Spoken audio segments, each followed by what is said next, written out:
반갑습니다. 차돌입니다. 자, 오늘 만나볼 차량은 K5 모델입니다. 자, 요새 그랜저 K8 참 대형 세단으로 많이들 타시다 보니까 이 K5나 소나타를 좀 등한시하는 경향이 있는데요. 차가 꼭 크다고 좋은 건 아닙니다. 우리나라 사람들이 크다고 자꾸 그런데 가격 차이가 물론 또 대비 안 나는 것도 사실이긴 합니다. 좌우지간 K5 큰 차가 주차하기도 불편하고 또 작지도 않습니다. 이 차 이거 한번 둘러보고 작동법 또 리뷰를 한번 해보겠습니다. 자, K5 설명이 없어가지고 제가 일부러 좀 찾아서 영상을 좀 찍어보겠습니다. 자, 해당 모델 시그니처급으로 키는 전부 다 요체 이렇게 무광으로 나오죠. 광이 없습니다. 굉장히 좀 기아로고도 이렇게 깔끔하게 되어 있고요. 자, 문 잠그고 열고 트렁크 열고 홀딩 전부 다 동일하고요. 자, 주차 기능이 있는 차일 경우에는 뒷부분에 이렇게 요 버튼들이 있죠. 주차 버튼이 기능이 없는 기능들은 요 뒷부분이 비어 있습니다. 맨날 하지만 잊어먹으시는 분들이 계셔서 한 번만 더 체크해 볼게요. 작동하는 방법은 항상 문이 잠겨 있어도 열쇠 버튼을 잠금 버튼을 한번 눌러줍니다. 그럼 삑 소리가 나죠. 난 다음에 시동 버튼을 3초 정도 눌러 주셔야 됩니다. 그럼 시동이 드르릉 하고 켜집니다. 이걸 누르지 않고 이걸 누르게 되면은 시동이 바로 안 걸립니다. 그래서 잠깐 잠긴 버튼을 누른 다음에 그 다음에 시동 버튼을 눌러줘라. 그리고 앞뒤로 움직여라. 요거 맨날 말씀드리는 것과 동일합니다. 자, 차량에 다가서 보겠습니다. 차량에 다가서서 스마트 키가 버튼식이 있고 이렇게 손잡이를 넣어야 되는 게 있는데 요거는 터치 방식이죠. 요게 까만색으로 되어 있으면은 눌러야 되지만 까만색이 아닐 경우에는 손을 여기 갖다 대면은 문이 열리게 되어 있습니다. 자, 문을 열고 차량에 한번 들어오겠습니다. 차량 색깔 브라운 컬러입니다. 자, 브라운 컬러 중에서도 요새 명칭이 좀 바뀌었죠. 사진상으로 그림상으로 봤을 때는 굉장히 진한 색처럼 보이지만 색깔이 굉장히 멋있습니다. 고급스럽고요. 혹자들은 좀 이상하다라고 말씀하시는 분들도 있는데 실제 보시면은 굉장히 고급스러운 재질입니다. 도어트립 쪽에 보게 되면은 메모리 시트가 있죠. 시트를 저장을 하는 기능이죠. 맨날 똑같습니다. 위치 적당한 위치로 해 놓으시고요.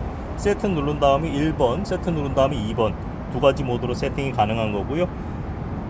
창문 내리는 거, 그리고 사이드 밀러 각도 조절하는 거, 그리고 사이드 밀러 수동으로 접고 펴놓은 거, 차일드 락까지 일반 차와 동일하게 세팅이 되어 있습니다. 자, 왼쪽 상단 보면은 라이트 각도 위아래로 조사각이 있고요. 조명 밝기 어둡기, TCS 버튼이 있고요. 트렁크 여는 버튼이 여기 있습니다. 눌러주시면 트렁크 개폐하고요. 아래쪽에는 휴즈 박스니까 굳이 열 필요가 없으세요.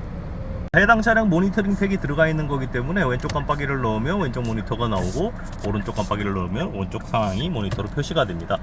자, 여기서 보면은 오토라이트 컨트롤이죠. 오토라이트 컨트롤이 이렇게 보일 거예요. 오토라고 되어 있기 때문에 오토로 갖다 놓으면 됩니다. 굳이 수동으로 켜서 킬 필요 없고 그냥 오토로 내비로 두면 자동으로 들어오고요. 여기 위에 또 오토 있습니다. 오토를 딱 제끼게 되면은 여기 흰 색깔로 오토가 들어옵니다. 한 번 더 눌러서 바로 파란색이 들어오게 되면은 이건 수동으로 쌍라이트를 계속 켜져 있는 거고요.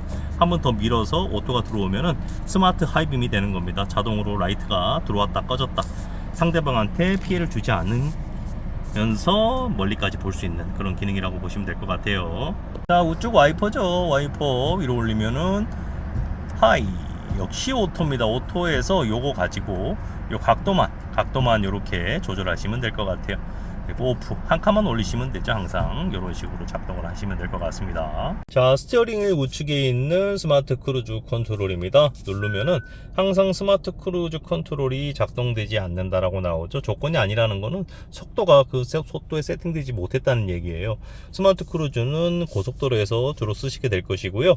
이 버튼을 누르면은 현재 속도에서 세팅이 이루어지게 되고요.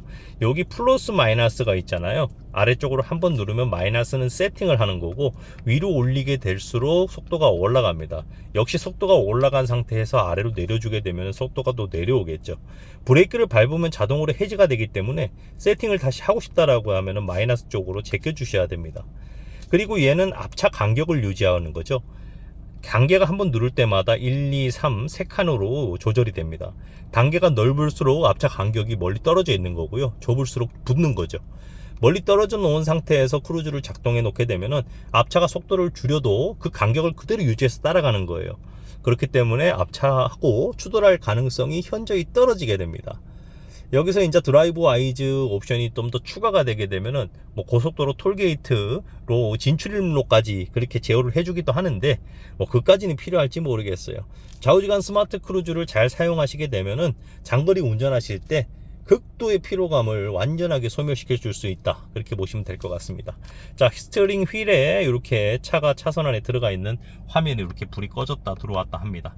차선 유지와 핸들 조항을 혹시나 졸면서 차선을 넘어간다 하더라도 제자리로 컨트롤 해주는 사인이기 때문에 시내 운전하셨을 때도 켜놓으면 많은 도움이 되실 것 같습니다. 좌측 스티어링 휠에 있는 모드 버튼은 한번 누를 때마다 오디오 모드가 바뀝니다. FM, AM, 뭐 자연의 소리, USB 여러 가지 모드로 전환이 되고요. 요거는 채널, 만약에 내가 FM 99.9에서 96.5로 즐겨찾기 해놨으면 위아래로 움직일 때마다 채널이 접속이 되는 거예요. 요거 역시 이제 즐겨찾기로 메뉴로 해놓는 거고요.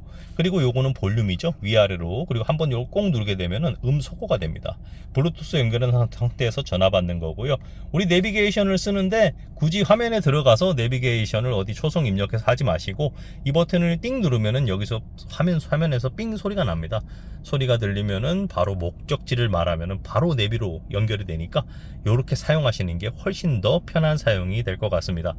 양쪽에 보면은 여기는 플러스, 여기는 마이너스 버튼이 있는데요. 이 녀석을 땡땡 잡아당기면은 버튼감이 이렇게 눌러지게 되는데요. 패들 시프트입니다. 뭐 특별한 기능은 아니고요.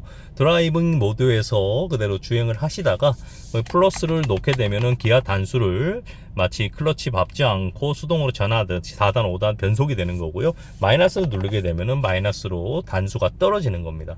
뭐 펀 드라이빙이라 그래서 운전 중에 졸리거나 한 번씩 해보시면은 또 뭐 나름대로 재미가 있지만 그닥 그렇게 많이 쓰는 기능은 아니라고 보여집니다. 조항 장치로 와보겠습니다. 요거는 돌리는 거죠. 이 조그 셔틀. 나름대로 현대 거라든지 뭐 기아 K EV9이나 이런 것들도 이 스티어링 휠 쪽에 있는 것들이 있긴 하지만 뭐 일체감이 있거나 이게 사용하기 편한 거는 사실 아직까지는 그립감이나 이런 게 여기 있는 게 좀 나은 것 같습니다.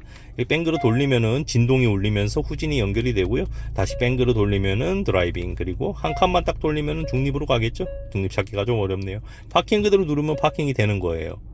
간단하죠. 파킹만 누르고 위아래로 돌리고, 그리고 요거 P 센서가 삐삐삐삐 소리가 나는 게 꺼져 있으면 소리가 안 납니다. 그리고 사이드 브레이크는 요걸 잡아당기게 되면은 사이드 브레이크 걸리고, 브레이크를 밟고 아래쪽으로 누르게 되면은 사이드 브레이크가 해제가 됩니다. 자, 오토 스탑과 오토 홀드죠. 오토 홀드는 신호 받으실 때 만약에 빨간불이면은 브레이크를 한번 밟으면 차가 그대로 씁니다. 마치 그대로 뒤에 가 있음에도 불구하고 오토홀드를 한번 작동시키게 되면은 중립으로 놔두듯이 차가 쓰는 거예요. 근데 이게 꼭 좋은 건 아닙니다. 장시간 한 몇 분 정도 이렇게 서 있는 경우에는 나름대로 편리성이 있겠지만 섰다 갔다 금방금방 할 경우에는 악셀과 브레이크를 한 번씩 더 밟아야 되기 때문에 오히려 더 불편한 거죠. 기호에 맞게 사용하시고요. 얘는 오토 스탑입니다. 오토 스탑을 끄는 기능이죠. 오토 스탑은 뭐예요? 시동이 드릉 켜져 있던 게 꺼진 거죠. 브레이크를 밟았더니 갑자기 시동이 드릉 꺼졌네, 이상하네. 좀 이따 출발하면 다시 켜집니다. 연비를 조금 절감시키기 위한 목적이긴 하지만 쓰시다 보면 오히려 더 계속 껐다 켜졌다 하기 때문에 좀 이질감이 느끼는 경우도 있어요. 그럴 때는 또 꺼놓으시면 작동이 안 되게 되어 있습니다. 자, 아래쪽으로 내려오게 되면은 요렇게 요 K5 로고가 있는데 요건 뭐 버튼은 아니에요. 여기 보면은 열선, 이렇게 보면은 통풍, 이쪽도 마찬가지죠. 위로 한번 올릴 때마다 불이 3칸 들어오고 아래쪽 내면 파란불이 들어옵니다. 1단, 2단, 3단 조절하는 거고요. 스티어링 역시도 1단, 2단 조절이 됩니다. 뒷좌석에는 따로 뒷좌석 열선이 마련되어 있고요. 통풍 시트는 뒷좌석이 없어요.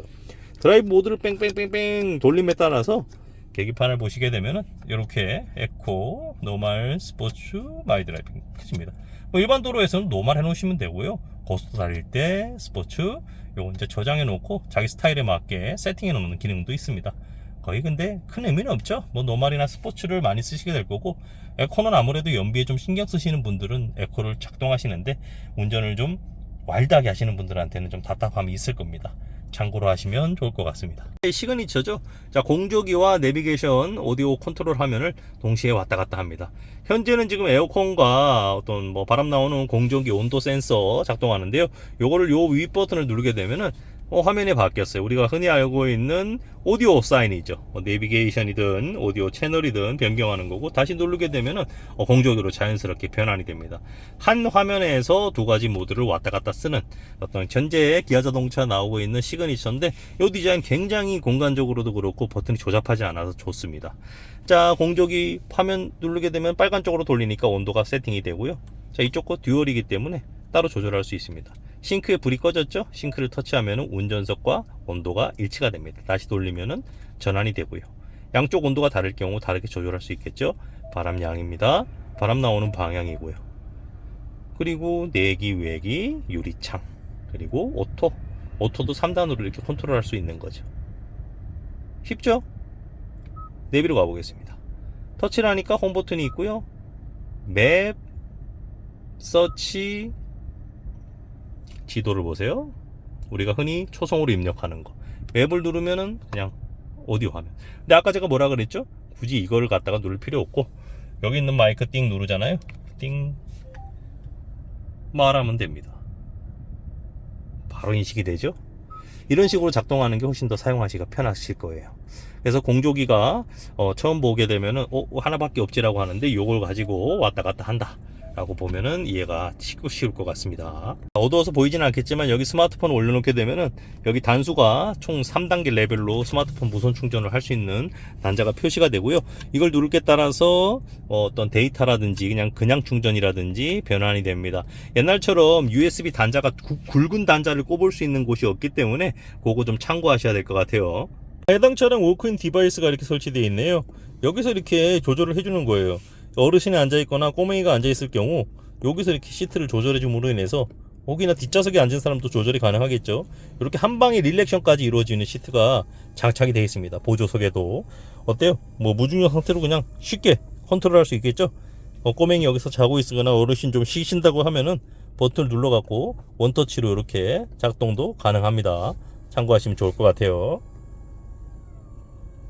자, 보시면 여기 카드키가 있습니다. 카드키가 있고, 여기 보면 이제 지문을 인식하는 것도 있죠.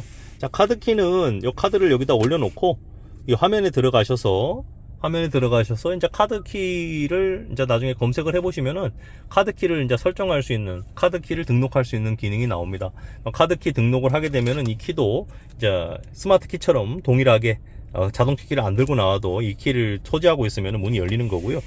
지문 인식 역시 마찬가지입니다. 차를 타고 들어와 가지고 이 지문을 인식해 가지고 이제 내가 시동을 걸거나 할 수 있는 기능인데요.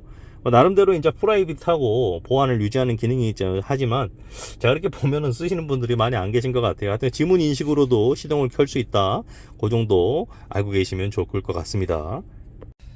자, 인포테인먼트 한번 보겠습니다. 화면이 이렇게 나눠져 있는데요. 현재 여기 이제 항상 진입한 메인 화면이 되겠고, 내비게이션, 그리고 오디오, 전화 이렇게 설정이 되어 있어요. 지금 이 차는 새 차기 때문에 미디어를 한번 컨트롤을 해보게 되면은 미디어가 이런 식으로 FM, AM, DMB, 블루투스 오디오 되어 있는데요.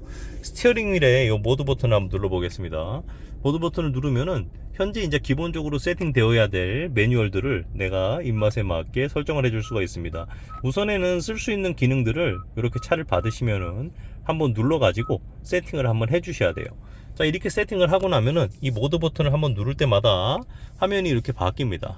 처음에는 자연의 소리, 그리고 또 바뀔 거예요. FM 라디오, 이런 식으로 AM, 그리고 또 DMB도 나올 것이고요. DMB는 이렇게 정차 시에는 작동이 되는데, 이 출발을 하게 되면 소리가 안 나옵니다. 화면도 꺼져버리고요. 법 규제이기 때문에 어쩔 수가 없습니다. 참고하셔야 되고요. 자, 화면을 터치를 해서 한번 들어가 보면은요, FM에서 현재 나오고 있는 채널들이 이렇게 나올 거예요. 이 별표를 눌러갖고 이제 즐겨찾기를 몇 개를 해놓으시면은 화면을 누름에 따라서 어떤 채널들이, 원래 듣는 채널들이 이렇게 이제 전환이 되고요. 이렇게 깔딱깔딱함에 따라서 이렇게 채널이 왔다 갔다 하는 거죠. 이렇게 설정해서 사용하면 되고, 모드를 또 한번 눌러보게 되면은 지금과 같이 이렇게 여러 가지 채널들을 검색해서 엔포테인먼트를 사용할 수 있겠습니다. 받으시면은 블루투스 항상 먼저 작동 설정해 주시고요. 자, 펌 프로젝션도 있습니다. 펌 프로젝션 무선으로 연결되는데요. 지금 현재 쓰고 있는 안드로이드 오토, 애플 카플레이, 핸드폰의 기종에 따라서 카플레이 연동해서 무선으로 지금 작동이 됩니다. 그전에는 잭을 꼽았어야 되는데 무선 페어링이 되기 때문에 뭐 T맵이라든지 뭐 카카오 앱이라든지 그런 내비게이션으로 운행해 보고 싶으시면은 펌 프로젝션을 이용해 보셔도 되는데, 뭐 워낙 현대기아차의 그 내비게이션 잘 돼 있기 때문에 굳이 손대지 않으셔도 될 것 같습니다. 뭐 시네마 들어가면은 뭐 왓챠, 뭐 유튜브 이런 것들을 이제 해서 설정해서 쓸 수가 있는데요. 이거 역시 주차 상태에서만 사용이 가능한 거고요. 또 누르게 되면은 음성 메모죠. 음성 메모는 이제 뭐 핸드폰에 자동 녹화 기능이 있기 때문에 굳이 안 쓸 건데, 중요한 메모 같은 거 하게 되면은 이렇게 메모를 저장할 수 있습니다. 자, 빌트인 캠만 보겠습니다. 자, 빌트인 캠이 지금 해당 차량에 들어가 있는 차기 때문에, 빌트인 캠은 장점이 이제 블랙박스 이런 데 막 설치를 하잖아요. 없습니다. 이게 군더더기가 안에 딱 내장되어 있는 거죠. 그럼 빌트인 캠 들어가 보니까 주행 중 상시, 주행 중 이벤트 이런 것들 네임마트로 설정할 수 있어요. 주행 중 상시 이벤트 누름에 따라서 이렇게 설정이 되는 거예요. 설정하고 네임마스크 영상도 내가 확인할 수 있고요. 현재 라이브 영상도 이렇게 누르게 되면 현재 어떻게 녹화되는지 볼 수 있고, 바깥으로 파일을 빼가지고 와이파이 활성화시켜서 커넥티드 연결하게 되면 휴대폰으로 영상을 확인할 수가 있습니다. 나름대로 이제는 현대기아차부터 시작을 했지만 전반적으로 이 빌트인 캠까지 차에가 탑재되어 있는 그런 시장입니다. 나름대로 좀 메리트가 있는 것이, 이제 블랙박스 오래 쓰다 보면 SD카드 좀 빠가나고 좀 열을 받고 파손도 되고 좀 그렇잖아요. 이게 AS가 되기 때문에 쓰시는 게 훨씬 더 편하실 겁니다.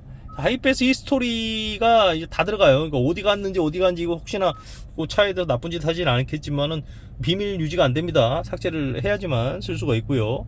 자, 설정 또 들어가 보게 되면은 차량에 대한 전반적인 것들, 뭐 사용자 프로필, 내비게이션, 디스플레이 여러 가지를 내 입맛대로 설정할 수가 있어요. 뭐 대표적으로 차량의 매뉴얼에 한번 들어가 보시게 되면은 뭐 운전자 보조, 시트, 공조 뭐 여러 가지가 나와 있어요. 자, 빌트인 캠도 금방 해당되는 거고 하이패스도 금방 봤던 거에 해당이 되겠지만은, 예를 들어서 라이트를 한번 들어가 보죠. 라이트 들어가 보면은 현재 이제 깜빡이를 키면은 한 번 따깔따깔 했을 때 3번 깜빡이는데 5번 할 수도 있고요. 뭐 7번 할 수도 있어요. 실내 무드 조명 설정합니다. 조명을 어둡기를 밝기를 조절할 수 있고요. 현재 어때요? 이쪽에 파란색 라인이 되어 있습니다. 파란색 라인을 제가 이걸로 살구색으로 바꿔볼까요? 색깔이 바뀌죠. 또 노란 걸로 바뀌니까 노란 걸로 바뀌고, 또 초록색으로 초록색으로 바뀝니다. 그리고 여기 누르게 되면 이제 뭐 입맛대로 이제 다 바꿀 수 있어요. 뭐 다양하게. 이 앰비언트 라이트라고 하죠. 여기 들어가서도 다 설정이 가능합니다. 좌우지간 차량의 모든 것들을 입맛대로 설정할 수 있는 버튼이 지금 이 버튼에 해당이 되고요. 그리고 이 매뉴얼에서 보게 되면 아까 셋업 버튼 있죠? 이 셋업 버튼 누르면 바로 이 화면으로 전환이 됩니다. 이 버튼 기억해 주시면 될 것 같아요. 자, 제가 주저리 뭐 몇 가지 이렇게 안내를 드렸는데, 하나부터 10까지 일일이 다 체크는 안 되겠지만 지금 정도의 수준으로 알고 계시면 차량을 운영하는 데는 큰 문제는 없을 것 같습니다. 혹시나 궁금한 게 있으면 댓글 달아주시면 제가 최대한 자세하게 설명을 좀 드려보도록 하겠습니다.